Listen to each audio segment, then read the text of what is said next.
Hey folks, welcome back to the channel.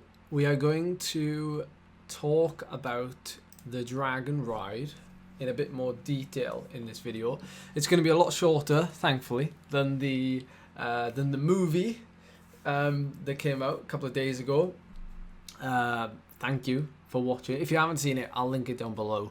But if you've seen that first and then seen this, you'll understand what I'm talking about during this video, because this video I'm going to be diving into a little bit of the numbers, talking about how I felt like emotionally throughout the day, how the nutrition played a little bit of a part in that as well. But I'm going to do a nutrition video separate again, so that'll be like the third video, the third of 3 videos in this little mini series of the Dragon Ride.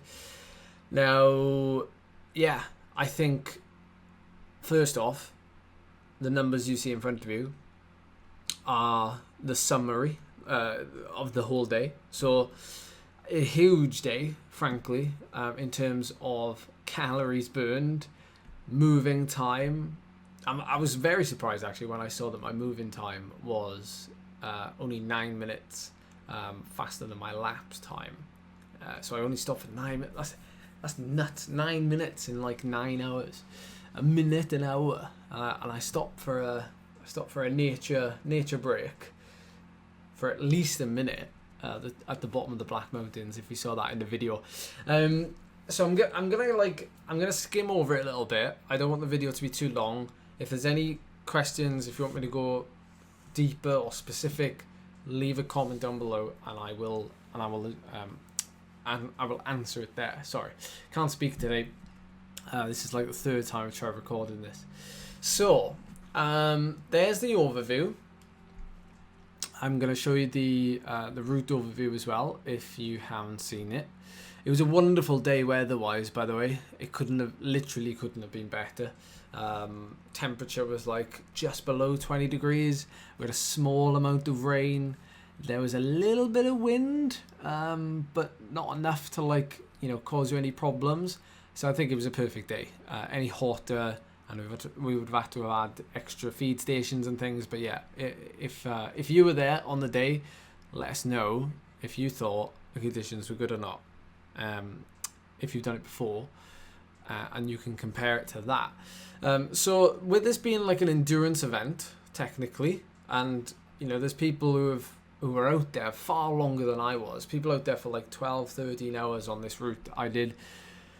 Hats off to you, because you're going like a lot further than I am, and relatively speaking, our efforts are very much the same, relative to our own fitness level, of course. So because it's an endurance event, we don't tend to go anywhere near threshold. If we can help it, we don't want to increase lactate levels massively. We do like here and there, but we certainly don't want to be spending a whole lot of time there. So we have my peak powers down the side, and my 5-minute power is one to look at here, and then like my 3-hour power.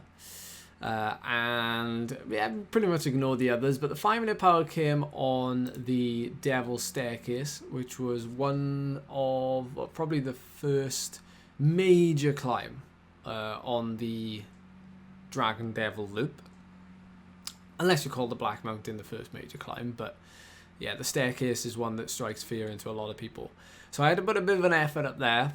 And then the 3-hour power was actually in the final 3 hours, on the final 3 hours to the top of the bulk, which was the last climb of the day.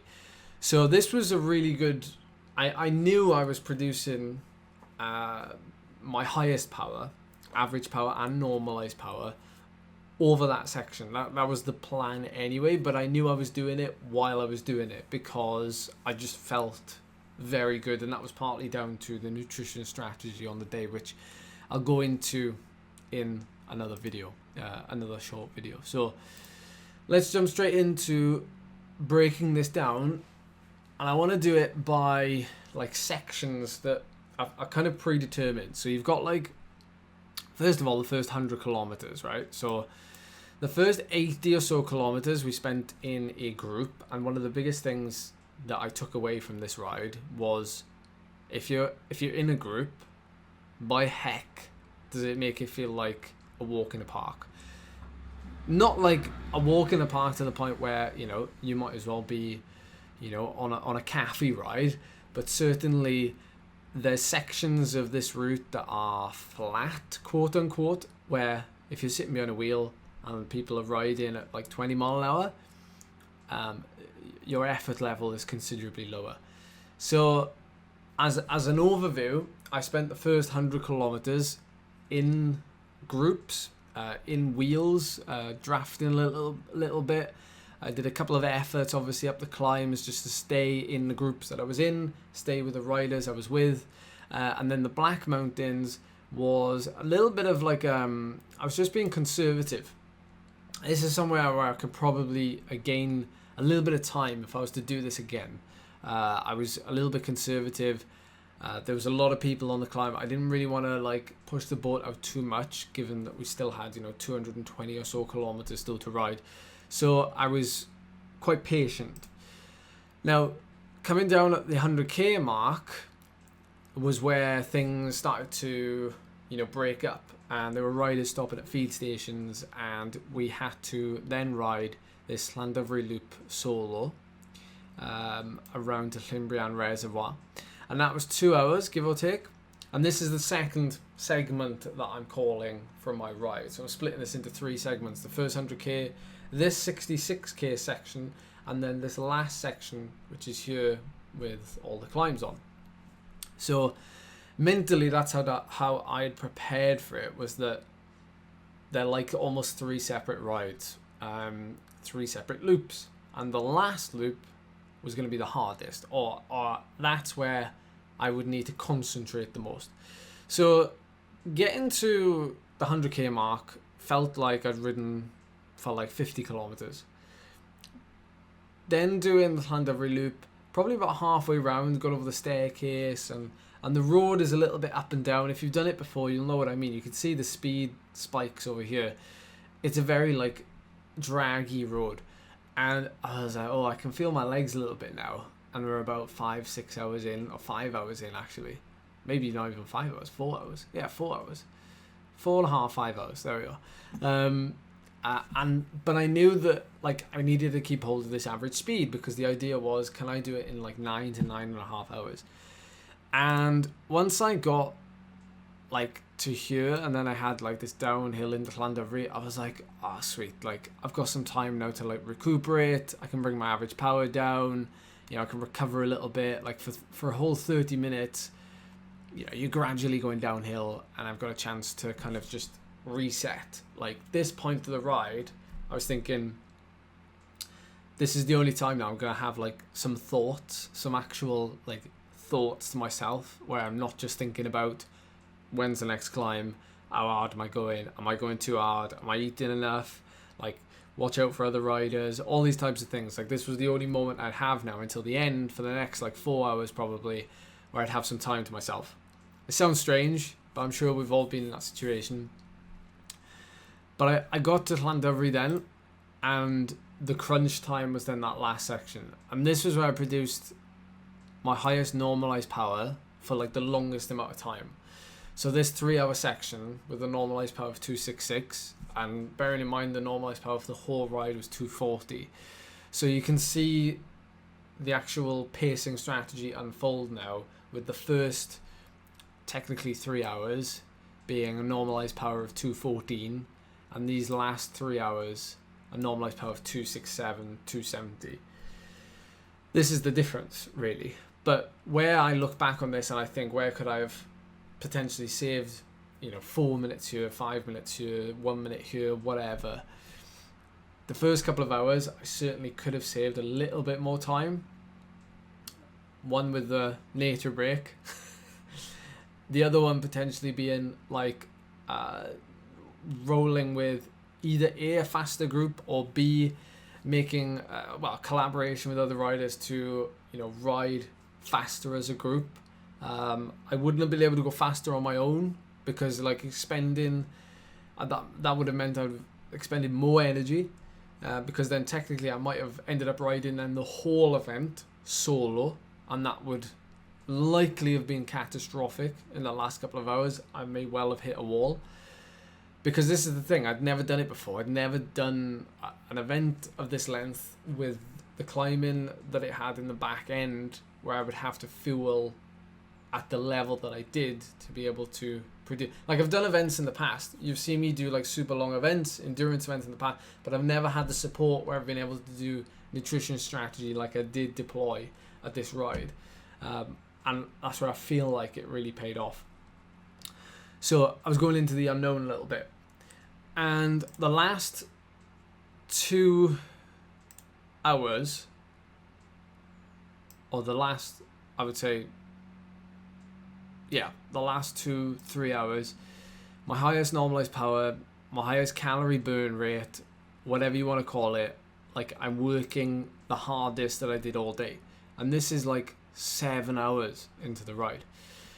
And it's a big takeaway, and it's a big learning curve when, you know, it's taken me a few attempts to get this right. It's not like this is my first ride, and like, I've been cycling for years, and like, I'm still learning things. And this day felt like I'd finally cracked it. And I was able to ride really hard up the Regos, which was a long climb, and then I was able to ride really hard up the Bulk, which is also a fairly long climb at this point, you know, 6.5k at 5%.